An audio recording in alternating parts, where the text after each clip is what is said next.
Are the Atlanta Braves back? People are talking winners of 4 of 5. Also, there was a stretch in their 4 of 5. I know they won 2-1 last night, but they scored 6 runs in 4 straight games, and most of those were without Michael Harris as well as Ronald Acuna. Austin Riley catching fire. Don't let him get hot. You know what we always say, when the summer heats up, Austin Riley becomes Babe Ruth, and that's what's about to happen. At least it looks like that's about to happen. There was a stretch they scored 4 straight games with 6+ runs, won 3 out of 4 of those games. You know the last time the Braves did that this season? No, 2 times.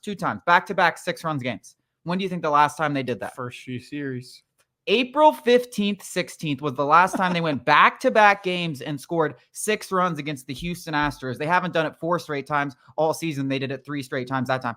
That's almost unfathomable to think that they haven't had back-to-back games, because it seemed like they had back-to-back games last season where they had 6+ runs in the first inning on several different occasions. But we don't have to be negative about it. I was about to say positive. Austin Riley looks back. Matt Olson had a great season. Marcell Ozuna can never stop hitting. Jarred Kelenic, before I hand it to you, I got to apologize to the camera, because listen, I'm not going to be man. I'm man enough to admit when I'm wrong. Now, I'm not going to say just a little few extra games is going to make me change my mind that he's an everyday player, but I'm going to give him credit, man. And I'm very excited about what I'm seeing from Kelenic. You're seeing a little more power. It looks like he's comfortable in that leadoff spot. His defense has obviously always been good. Shout out Jarred Kelenic. He's been playing great, and we really need him to step up, especially while Michael Harris is out. Yeah, lots of injuries keep happening to the Atlanta Braves. But, even with the injuries, this is how good this team can be, speaking to the guys who we expected to be able to carry the lineup without Ronald Acuna Jr., Austin Riley, Matt Olson. Matt Olson's OPS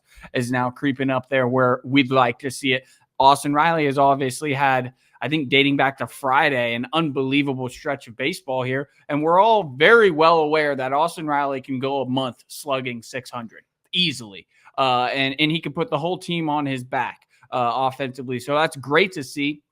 And it couldn't have been better timing because, like you mentioned, Mike Harris down with a hamstring. We're going to talk about it. And Jarred Kelenic, love to see it. And you know what? And I've said it before, and I'm going to continue to say it, that whatever Jarred Kelenic gives us this year, it's going to be better next year. It's going to be better because he's going to be 1 year in Atlanta, more comfortable, getting his feet kind of wet in the city, in the kind of routine of being an Atlanta Brave. Also with the approach at the plate. I think, what we're seeing is very encouraging, but I really do think it's just going to be better. He's a freak athlete. The Braves don't have a lot of those, fast power guys, especially without Ronald Acuna Jr. And Jarred Kelenic can do everything in the game. Obviously, he does that at a far less level than somebody like Ronald Acuna Jr., but he can contribute in every facet of the game. And I think we're seeing early signs of that.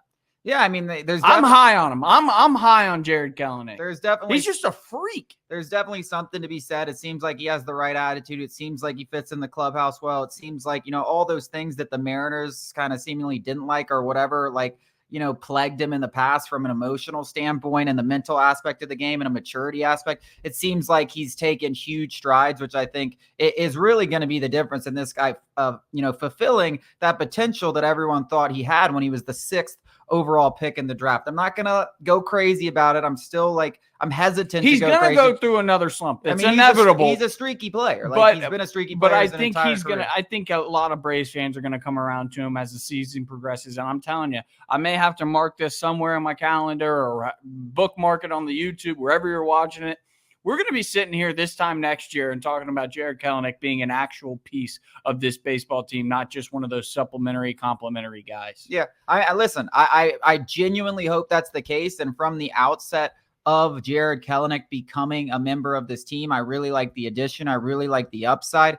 I just am not sure. And I'm talking about this year right now when we're talking about being an everyday player and stuff like that. I'm not sure against lefties he's still an everyday guy. But, listen, if he proves me wrong, I want him to prove me wrong. We need him to be an everyday guy. We desperately need him to go out there and be a 4 WAR guy or something like that. which is what he's been playing like over the last several weeks. I'm just hesitant to say it until I see it, until he does it against lefties, until he does it with some more consistency, because the issue has never been, does Jarred Kelenic have talent? The issue has never been can Jarred Kelenic smash right-handed pitching or anything like that, or can he go on a tear? It's about finding consistency, hitting left-handed batters and stuff like that. Dealing with struggles too. And I think, the Seattle Mariners have a great ball club, a lot of great young pieces, particularly the pitchers. The Atlanta Braves, even despite the early season struggles, are completely different in terms of the culture and how they handle losing and how they handle these slumps. If you want to see, in your Jarred Kelenic, you want to see a pro's pro, the home run leader, Matt Olson, or Austin Riley, a perennial MVP candidate, go through these horrid stretches, and he's like, okay, they're the best in the business, and I see what they're doing every single day. It doesn't matter if they're slumping. It doesn't matter if they're scorching out. They're doing the same thing every single day. They're trying. They're working. And I'm not saying Seattle isn't like that. I'm just saying in Atlanta, it feels a little different. Obviously, from everybody's stories, it is different to play for the Atlanta Braves. So I think that even that is helping him. And I think when he does inevitably struggle, because it will continue, especially with this game, but in particular, Kelenic, like you mentioned, streaky hitter, when he deals with those struggles, that's, I think, the true test, how he deals with those struggles and how quickly he can kind of rebound. Yeah, I mean, we saw Kelenic get off to a hot start, then he struggled for a while. Now he's back to getting a hot start. I think that's kind of what we're going to see, which is why I think you just want to get more bodies into the outfield. That just, if he does go on a slump, that you give him some days off. You only play him against right-handed pitching, whatever it does. It's not that I don't think he has the potential of being an everyday player at some point. I just wouldn't trust it right now. If you're talking about going into the trade deadline, you need to get more bodies in there. That's really my point with them. But we can't talk about the Braves winning 4 out of their last 5 games without mentioning the best player on the entire team, Jesse Chavez. I mean, I literally do not understand it. And we say this every time. I mean, 1.21 ERA comes in, basically saves the day for the Atlanta Braves in the biggest moments, pitches another scoreless inning after that. I kind of joked. I mean, I wasn't really joking last year when I said he should be an all-star, because he was having a great season. And I think a lot of times you give these veterans like, oh man, what Jesse Chavez has done for the Braves since 2021 is deserving of recognition. Like, these reliever all-star appearances, first of all, there's not enough of them. There should be so many more all-star relievers, because there's a million good relievers across the league, but for some reason they only give like a roster full of spots. It makes no sense to me. And you leave off guys like Jesse Chavez, who are absolutely deserving of being an all-star. And it would just be such a great thing to kind of recognize this late surge he's had over his career with the Atlanta Braves, where he's legitimately been a top 5 reliever in all of baseball. And you can point to FIP, and you can point to your analytical BS or whatever. This game is about run prevention. If you are a pitcher, nobody has been better at preventing the other team from scoring than Jesse Chavez. Just shove the analytics right back where they came from, because it's a game's about not giving up runs, and he's doing it better than anyone else. Yeah, it's a Disney movie. It's a Hollywood script, especially if he caps off a near 20-year career. Age 40 season, his first all-star bid. He was deserving last year. Obviously, like you mentioned, a lot of stuff goes into it, so not many relievers, especially if you're not a closer or anything like that, high-leverage guy, which Jesse Chavez seemingly comes into high-leverage situations, but, you'd be a fool to call him a high-leverage guy. I think he is absolutely deserving. And if you want to talk about stories, the 1.2 ERA, like you mentioned, is absolutely a story of the 39-year-old, 40-year-old Jesse Chavez, who seemingly couldn't be good in a softball league, like you said, a beer softball league with the Angels, with the White Sox, with whatever club he's playing for. And then he comes to the Braves and he's Mariano Rivera.